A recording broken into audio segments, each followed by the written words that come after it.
Based on IDC's 2013 Cloud End-user Survey, we know that 73% of all companies are already using or are planning to use cloud services within the next 12 months.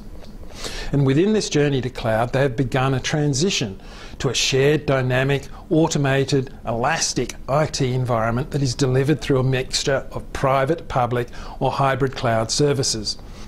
And from this transition, the mature cloud-centric IT organisation will achieve improved application performance, greater staff productivity, improved operational cost efficiency and increased opportunities for business innovation. For most, this is a big step forward that can present a maze of obstacles. I believe that the most important work that a CIO can do over the next 3 years is to collaborate across the company to envision and develop these next generation systems that include cloud. Why? Because cloud-based technologies and services will be the foundation stone for emerging technologies such as big data and analytics, mobile and social. However, a framework is needed to gauge progress and provide a checklist of necessary actions to ensure effective and efficient implementation of what are business-changing applications. This framework must include the core elements of the transition: technology, people and process. IDC's cloud maturity model helps guide the CIO along that path. And this cloud maturity model traces the increasing business value of investment in cloud computing across 5 stages, from the very early toe-in-the-water ad hoc stage to the end point of an optimised cloud environment. In the first stage, though, ad hoc, companies are just beginning the cloud exploration process and there's limited enterprise awareness of these activities, and in some instances may be unauthorised and undetected. By the time these companies get to stage 2, they are developing short-term improvements regarding access to IT resources via the cloud. They are also promoting buy-in to cloud computing across the company and acknowledging the need for a company-wide approach. Stage 3 is where most value begins to be found and most investment is required to achieve this level. Companies are enabling more agile access to IT resources with this stage through a process of aggressive standardisation and automation of services, identifying cloud best practices and increasing governance. Users have access to a wider range of resources with more predictability, transparency into the cost of those resources, and the ability to more easily forecast their IT resource requirements. When you get into stages 4 and 5, it stops being about IT. In these managed and optimised stages, it's about business transformation. Not only are you going to be talking to your internal users about how they can leverage the new business service delivery capability for mobility or big data projects, but also you'll be leveraging cloud to improve how you interact with your customers and changing their customer experience. What this will drive is transformation within your business and drive competitive differentiation.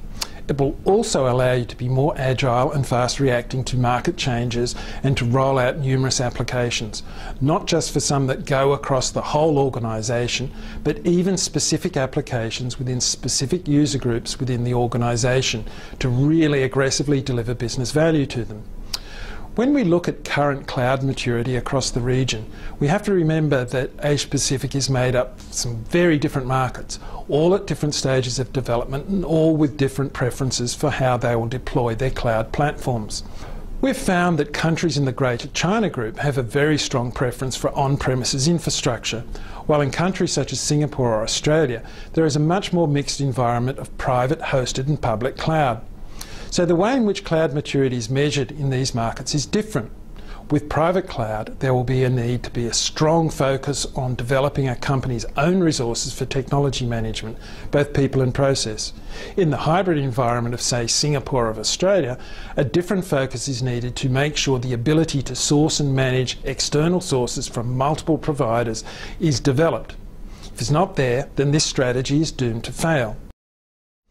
Now, if we examine the distribution of maturity for a common population of companies across Asia Pacific, we get a result that highlights the range of experience in our markets. With Asia Pacific having so many SMB scale organisations, it's no surprise that nearly 50% are falling into the first 2 stages. But scale is not the only factor at play here, because making the jump from stage 2 to stage 3 requires a very significant increase in commitment and investment. The investment is in those three key areas: people, process and technology. And with cloud skills in hot demand and supply small, making this jump is a challenge. So when you look at this and you're an enterprise, how do you move forward? The first thing is to become aware of what constitutes best practice. Look across your industry, find out how others are building out cloud infrastructure and services, how they are building their resources to support this, how are they getting funding and what types of initiatives are they engaging in. Find that and adapt that to your organisation. And while it's not always the best thing to do, it does give you an idea how to make a start. Next, identify the gaps in your strategy and resources. This is important.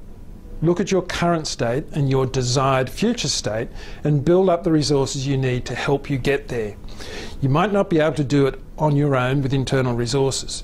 You might need to turn to your partner community to help you to deliver to that future state. And finally, on that note, find the partners that will offer you a platform that will help you to grow. A lot of vendors will come to talk to you about a niche solution that will solve all your problems. I can assure you that they won't. You need to invest in platforms that give you growth, those that will support new devices that will come out, the new standards that will emerge, as well as the new applications you want to deploy. So what does this mean for the vendor community? First and foremost, you have to change the way you go to market. You have to really know your customers. And what I mean is you can't just go in and talk about your product. So you really have to tailor that message of yours to suit their stage of development and start advising your customers about what they need to get to their future state. Don't just talk to them about the technology. Talk to them about the strategy, the investments that will be required, the physical resources they need to support this, and the organisational change impact that is going to have on them. So I'd like to thank you for watching this video, and if you would like to discuss this further, please feel free to contact us. Thank you.